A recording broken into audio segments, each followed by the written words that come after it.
Selamat malam Bapak Ibu dan saudara-saudaraku sekalian, para sobat dan handai tolan.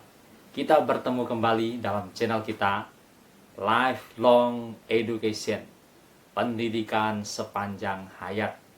Kita hendak memperlengkapi Bapak Ibu, saudara-saudara, para sobat dan handai tolan dengan sejumlah pengetahuan-pengetahuan dasar yang penting bagi setiap orang supaya dia dapat menjalani kehidupannya secara benar, adil, bertanggung jawab, penuh kasih. Untuk menjalani setiap tahap kehidupannya itu, dia perlu belajar sejumlah pengetahuan-pengetahuan dasar. Kali ini kita akan membahas satu pengalaman di Tiongkok dengan judul Bawang Bombay itu enak. Pada umumnya kita di Indonesia, kita hanya memakai sedikit sekali bawang bombay. Bawang bombay itu dipotong kecil-kecil, lalu dicah, kadang-kadang cah campur daging, kadang-kadang cah campur sayur. Jadi pada dasarnya, bawang bombay di Indonesia itu diperlakukan sebagai bumbu. Dia seperti bawang putih, atau juga seperti bawang merah, atau juga seperti cabai yang dipotong kecil-kecil, untuk penghias, untuk bumbu, untuk perasa. Nah, Bapak Ibu, saudara-saudara sekalian, tidak demikian halnya pengalaman yang kami saksikan di China. Pertama kali ke China di Xi'an 2006-2009, ada salah satu masakan yang membuat kami kaget. Tapi ternyata masakan itu enak. Namanya Yangchong Chaoro. Yangchong itu adalah nama Mandarin untuk bawang bombay. Ro itu adalah daging. Jadi yang dimaksud dengan Yangchong Chaoro itu adalah bawang bombay campur daging dicah. Maksudnya begini. Bawang bombay bercampur dengan daging dicah, sementara dagingnya orang Jawa bilang saupil, sedikit sekali, kecil-kecil. Yang banyak adalah bawang bombaynya. Bawang bombaynya melimpah. Banyak sekali bawang bombaynya. Jadi sebenarnya itu adalah satu macam sayuran dan tidak tepat dikatakan sebagai daging. Satu macam sayuran, yaitu sayuran dari bombay. Jadi oleh mereka, bawang bombay itu diperlakukan bukan hanya bumbu, tapi lebih cenderung bawang bombay itu adalah semacam sayur. Jadi isi dari makanan itu sebagian besar adalah bawang bombay. Lalu untuk variasi dikasih sedikit daging, sedikit doang. Jadi nyaris tidak terasa dagingnya. Yang terasa adalah bawang bombaynya. Nah, Bapak Ibu, saudara-saudaraku sekalian, para sobat dan handai tolan, ternyata Yangchong Chaoro ini waktu kita makan enak. Dia garing. Bawang bombay yang sudah dicah sebentar itu enak, garing, seperti acar timun. Bahkan dia tidak ada lagi rasa pedas dari bawang bombay, atau rasa tidak enak dari bawang bombay, atau bau tidak enak dari bawang bombay. Dia menjadi satu macam sayur yang enak sekali. Bahkan kalau nasi kita habis, kita sedang makan nih, kita makan aja bawang bombaynya, tetap enak, garing, dan ada rasa manis. Ternyata bawang bombay setelah dimasak, setelah dicah, dia menjadi manis. Pengalaman ini menjadi hal yang menarik. Setelah itu kami pulang ke Indonesia, kami sudah mulai bisa makan bawang bombay. Bukan lagi memperlakukan dia sebagai bumbu, tapi memperlakukan dia sebagai sayur. Sekarang dengan pertukaran budaya, mulai ada masakan Yangchong Chaoro di beberapa restoran asing yang buka di Indonesia. Apa Ibu, saudara-saudaraku sekalian, engkau boleh coba membuat sayuran ini, Yangchong Chaoro. Dagingnya bisa dari apa saja, daging ayam, daging sapi, daging kambing. Dagingnya pakai sedikit aja, kecil-kecil. Yang penting adalah bawang bombaynya agak banyak. Jadi bawang bombaynya itu menjadi sayuran. Dia bukan lagi menjadi bumbu. Nah, belum lama ini satu orang family kami di Surabaya, dia importir bawang bombay dan jual bawang bombay. Dalam masa corona ini dia sumbang 5 karung sebesar karung terigu bawang bombay. Banyak sekali. Dan bawang bombaynya ternyata kaget sekali kita melihatnya. Bukan yang biasa ukurannya, betul-betul ukuran super besar sekali. Dan 5 karung itu begitu kita terima, kita bingung di dapur itu. Mau diapakan? Karena biasanya bawang bombay itu ya kita perlakukan dia sebagai bumbu, seperti bawang putih, seperti bawang merah. Dan kalau kita masak, ya tentu kita pakainya sedikit sekali. Sementara disumbang 5 karung. Mau diapakan gitu loh. Kapan mau makan sampai habisnya? Tidak bakal habis-habis. Pusing jadinya. Lalu pada hari Minggu ternyata ada seorang mahasiswi, dia punya ide. Bawang bombay itu dibuat menjadi onion ring.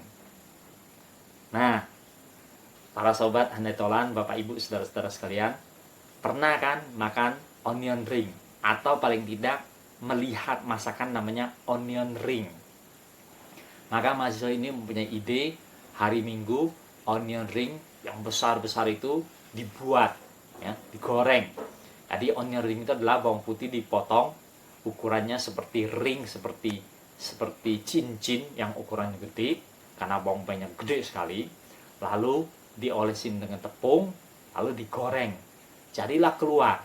Hasilnya adalah seperti cumi-cumi gede yang digoreng. Seperti ring-ring, seperti cincin-cincin gede yang digoreng.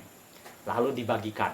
Satu asrama, mahasiswa semuanya. Satu orang ambil 2 ring saja.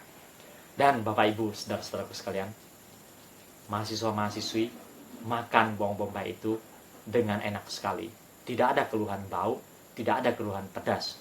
Bahkan banyak di antara mereka yang selama ini tidak berani makan bawang bombay, takut makan bawang bombay.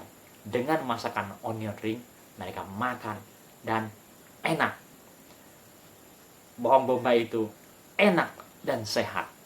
Jadilah itu masakan yang enak. Jadi mudah-mudahan 5 karung bawang bombay yang disumbangkan itu, salah satu cara untuk menghabiskannya adalah dibuat onion ring. Semua orang makan dengan lezat, semua orang makan dengan suka, tidak ada lagi yang takut dengan bawang bombay, dan mereka bisa menikmatinya. Ada hal lain lagi yang penting, Bapak Ibu, saudara-saudara, para sobat dan Handai Tolan, ini kalian perlu ketahui. Bawang bombay itu juga bisa dipergunakan sebagai semacam obat untuk alergi. Kali ini saya membagikan pengalaman istri saya. Istri saya lahir besar di Surabaya. Dan setelah menikah, satu hari kami pindah pelayanan, ngajar di Bandung. Nah, kita tahu Bandung itu dingin udaranya. Nah, maka begitu pindah ke Bandung, belum berapa lama kemudian, istri saya setiap mulai sore jam 5, jam 6, maka di pangkal paha, di kakinya ini, itu gatal-gatal, dan dia garuk-garuk.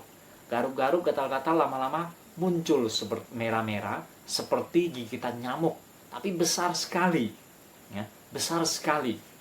Nah, maka pergi periksa ke dokter, periksa sana, periksa sini, dikasih obat, makan obat, hilang sakitnya, tidak begitu lagi. Obatnya habis, muncul lagi, makan obat, hilang lagi. Obatnya sudah makan habis, gatal lagi, merah lagi, setiap sore dan malam. Bahkan sampai seorang teman memperkenalkan seorang profesor bidang kulit. Profesor ini praktek umum, tapi sebenarnya adalah profesor bidang disiplin spesialisasinya adalah kulit.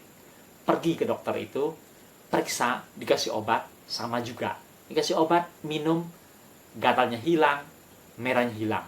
Tapi setelah obat habis, begitu lagi.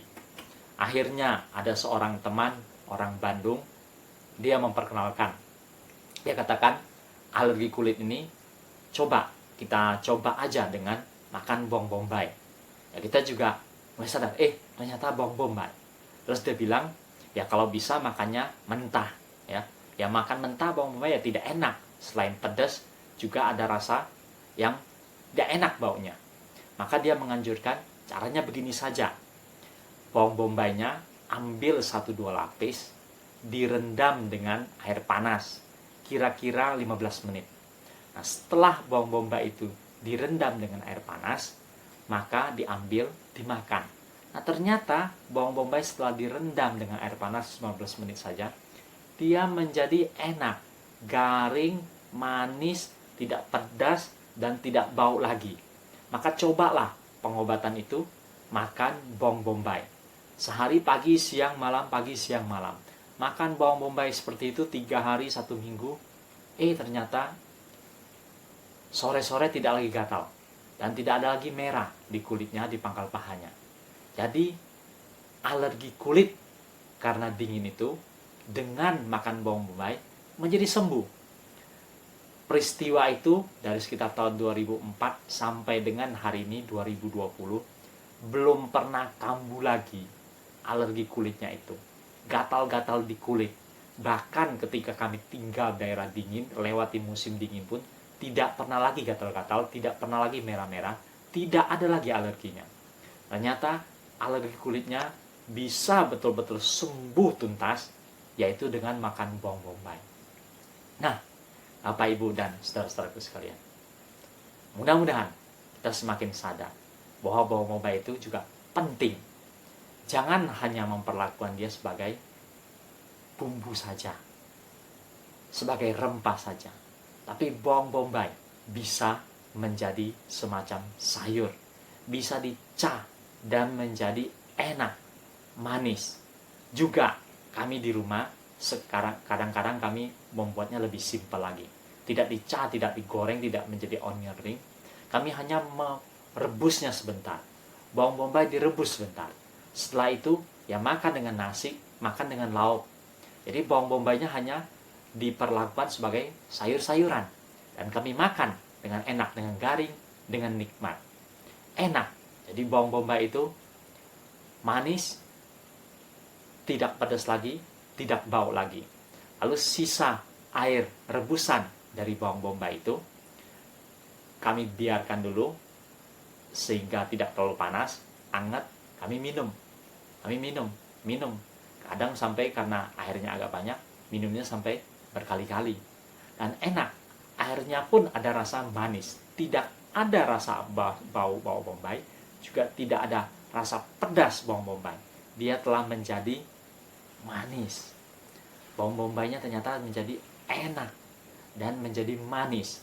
Dan ternyata bawang bombay juga bisa digunakan untuk mengobati alergi.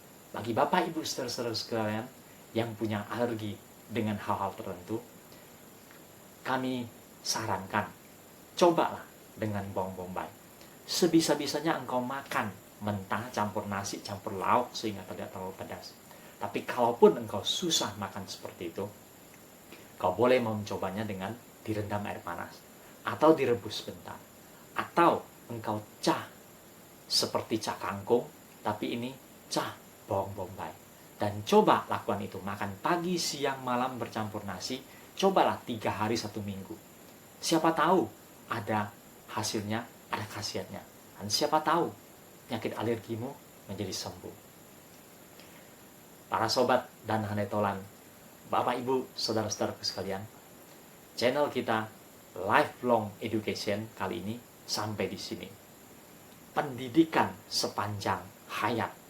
Sampai bertemu kembali dalam episode mendatang dengan kupasan-kupasan yang lebih menarik lagi.